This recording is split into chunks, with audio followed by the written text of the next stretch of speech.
እና ተረጋግታችሁ ስሙት። ለሌሎች ደግሞ ሼር አድርጉ። ዩቲዩባችንን ሰብስክራይብ አድርጉ።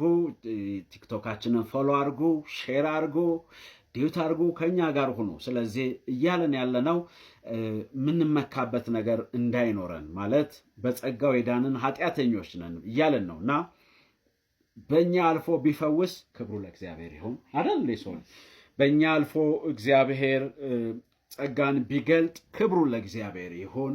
ብናስተምር ምንመካበት ነገር የለም። የሆነው ከሱ ነው። ምክንያቱም የተደረገልን የተሰራልን በሱ ስለሆነ ማለት ነው። አጋንንት ብናወጣ ክብሩ ለእግዚአብሔር ይሁን። እኛ ማንን? በእኛ ጌታ ሰራ። ክብሩ ለእግዚአብሔር ይሁን። እኛ ዝቅ እንላለን፣ አንተ ከፍ በል። እኛ ወደ ታች እንወርዳ፣ አንተ ከፍ ብለህ ታይ የሚል ህይወት ሊኖረን ይገባል ማለት ነው። ለምን? እኛ በጸጋው የዳንን ኃጢአተኞች እንጂ የምንቆጥረው ጽድቅ የለንም። የምንቆጥረው ጽድቃችን እኛ ይሄ ነው ብለን የምናሳየው ጽድቃችን ምንም የለንም። ከ2000 ዓመት በፊት እግዚአብሔር በክርስቶስ በኩል በቀራንዮ መስቀል ላይ ስራችንን የሰራልን ከኃጢአት ነፃ ያወጣን በኃጢአታችንና በበደላችን ሙታን የነበርን አመፀኞች የነበርን ነገር ግን እግዚአብሔር በክርስቶስ በኩል ባደረገው በጎነት በጸጋው የዳንን ኃጢአተኞች ነን ማለት ነው። ስለዚህ ራሳችንን እንዳናታልል በትዕቢት አስተሳሰብ በኩራት አያችሁ፣ በኩራትና በትዕቢት እኔ በቃ አትንኩኝ ያዝ እንትን 3-4 ከኋላ ጋርድ ቦዲ ጋርድ ያዝ ንካ ኖ እንዲህ አይነት ክርስትና የለም ወገኖች። ዝቅ በሉ። ምክንያቱም በእናንተ የተሰራው ስራ ክርስቶስ ስለሰራላችሁ እንጂ እግዚአብሔር በእናንተ አድሮ ስለሰራ እንጂ ወገኖች ሆይ የምትቆጥሩት ወይም ደግሞ ይሄ ነው የምትሉት ነገር የላችሁም። ስለዚህ ራሳችሁን ዝቅ ማድረግ እንድትችሉ በጌታ ፍቅር እናሳስባለን ማለት ነው። በትዕቢት የተሞላ ህይወት፣ በኩራት የተሞላ ህይወት አያችሁ፣ ደረታችሁን ነፍታችሁ የተለየ በቃ ራሳችሁን ቅድም እንዳልናችሁ መድረኩ አጋላጭ ከሆነባችሁ ከመድረኩ ላይ ውረዱና ከህዝቡ ጋር ፖልፒቱን አድርጋችሁ እኩል ሁኑ።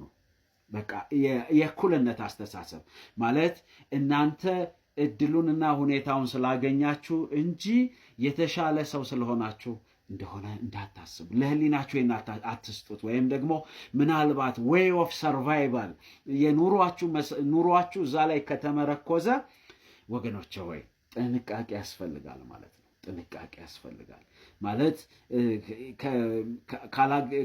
ኑሮዬ አገልግሎት ላይ ነው የተመሰረተው ብላችሁ መመጻደቁስ ወይም ደግሞ ህዝቡ ወደ እናንተ እንዳይጠጋና የእናንተን ነገር ክብራችሁን ነክቶ ኢንካማችሁ እንዳይቀንስ እየተጠነቀቃችሁ ካላችሁ ህሊናችሁ ይቆሽሻል። ዌይ ኦፍ ሰርቫይቫል መሆን የለበትም ክርስትና መሆን ያለበት ለእግዚአብሔር ክብር የምንኖርበት ጤናማ የህይወት ስርዓት ነው መሆን ያለበት። እግዚአብሔር ያኖራል አደላድሎ በመባና በአስራት የሰው ኪስ በመመዝበር የሰዎችን ነገር በማታለል እንደዛ አይነት ኑሮን ልትጠየፉት ይገባልና ጥንቃቄ ያስፈልጋል እያልን ነው። እና ራሳችሁን በማታለል ሌሎችን ከናንተ በታች እንደሆኑ ወይንም ደግሞ የተለያችሁ ተሰሚ እንደሆናችሁ በማሰብ ራሳቸውን በዚህ ነገር ውስጥ እንዳጠላልፉ እንመክራለን ማለት ነው። እና መሆን ያለበት የወደቁትን መልሶ እንዲቆሙ ማድረግ፣ መፍረድና መኮነን ሳይሆን በትህትና በርህራሄ ከወደቁበት እንዲነሱ መንፈሳዊ ድጋፍ ለሌሎች ማድረግ መቻል አለብን ማለት ነው። መንፈሳዊ እርዳታ ለሌሎች ማድረግ አለብን ማለት ነው። ስለዚህ ትዕቢት ከትህትና ተቃራኒ ነው። ስለዚህ በትዕቢት የተሞላ ህይወት ሊኖረን አይገባም ማለት ነው።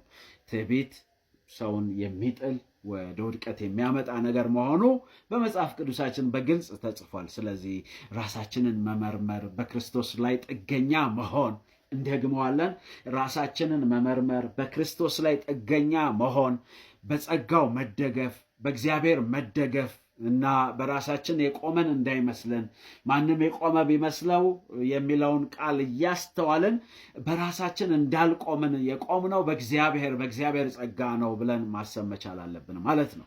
ስለዚህ ጳውሎስ አማኞችን ለሌሎች ስህተቶች ላይ ከማተኮር ይልቅ በሌሎች ስህተቶች ላይ ማተኮር ሳይሆን የራሳቸውን ህይወትና ድርጊት ወይም ደግሞ ራሳቸውን እንዲመረምሩ ያበረታታል ማለት ነው።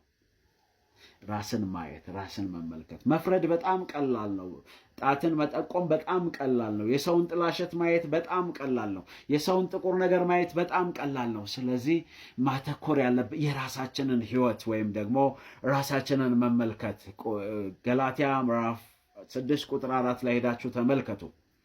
ይህም በራስ ላይ ሳይሆን በክርስቶስ ላይ በሚገኝ ሕይወት እግዚአብሔርን የሚያከብር የተስተካከለ ማንነትን ያጎናጽፋል ማለት ነው። ያጎናጽፈን አይደል? እኛን ክብር ለጌታ ይሁን። ያጎናጽፈን፣ እናንተንም ያጎናጽፋችሁ የክርስቶስን ልዕልና፣ ክርስቶስን እንድትለብሱት፣ ክርስቶስን በሕይወታችሁ የክርስቶስ ልብሳችሁ እንዲሆን፣ ሞገሳችሁ እንዲሆን፣ መውጣት መግባታችሁ በሱ እንዲሆን እና የክርስቶስ ሕግ ክርስቲያኒቲ ማለት ነው። የክርስትና ሕግ መመሪያችን ነው ማለት። ይህ ሕግ ማለት ትህትና፣ የእያንዳንዳችን ሸክም፣ ሌሎችን የመሸከም ልማድ፣ የጋራ የጸጋ ፍላጎት መገንዘብ። የክርስቶስ ሕግ ብለን ስንል ምንድነው? የክርስቶስ ሕግ ፍቅርን እንድንላበስ፣ ፍቅር በሕይወታችን ላይ እንዲኖር፣ ሌሎችን እንድንወድ። አያችሁ ብዙዎች በጭራሽ ፍቅር የላቸውም። ሊያዩዋችሁ አይፈልጉም። በንቀት ዓይን ይመለከቷቸዋል፣ ያቀሏቸዋል። መድረክ ላይ ይቆሙና እናንተን ዲስግሬስ ለማድረግ ለማሳነስ፣ ልክ ከነሱ የሆነ ነገር የምታገኙ እስኪመስል ድረስ ራሳቸውን በሆነ መመጻደቅ ውስጥ ይከታሉ። ወገኖቼ ለእንደዚህ አይነት ባርነት ራሳችሁን አሳልፋችሁ አትስጡ።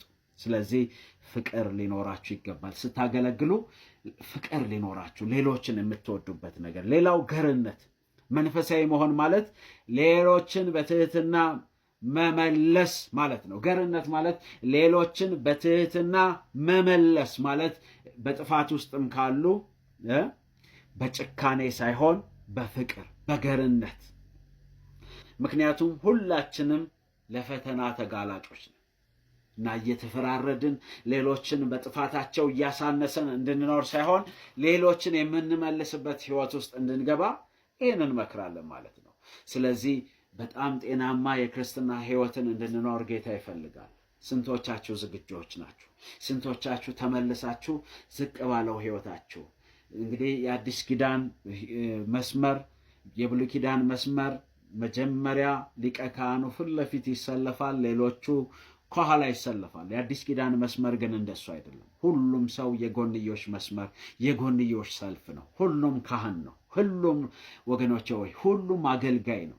ራሳችሁን የተለየ ዌይ ኦፍ ሰርቫይቫል ላይ ሰዎችን ኪስ ለመመዝበር፣ ከሰዎች ገንዘብ ለመውሰድ፣ የሰዎችን ነገር ለማታለል፣ እኔ በእግዚአብሔር ፊት የተለየው ነኝ፣ ስፔሻል ነኝ፣ ነቢይ ነኝ፣ ሐዋርያ ነኝ ምናምን እያላችሁ ራሳችሁን የተለያችሁ አድርጋችሁ ከሰው ነጥላችሁ የተለየ ቦታ ለማግኘት የምትጣጣሩ ሰዎች ሕሊናችሁ ይቆሽሻል፣ ይቆረቁራችኋል፣ መልካም እንቅልፍ አታገኙም። ስለዚህ ወገኖች ሰላማችሁ እንዲመለስ፣ እረፍታችሁ እንዲመለስ፣ አገልግሎታችሁ ጤናማ እንዲሆን፣ ሕይወታችሁ ጤናማ እንዲሆን ዝቅ በሉ፣ ተሸነፉ።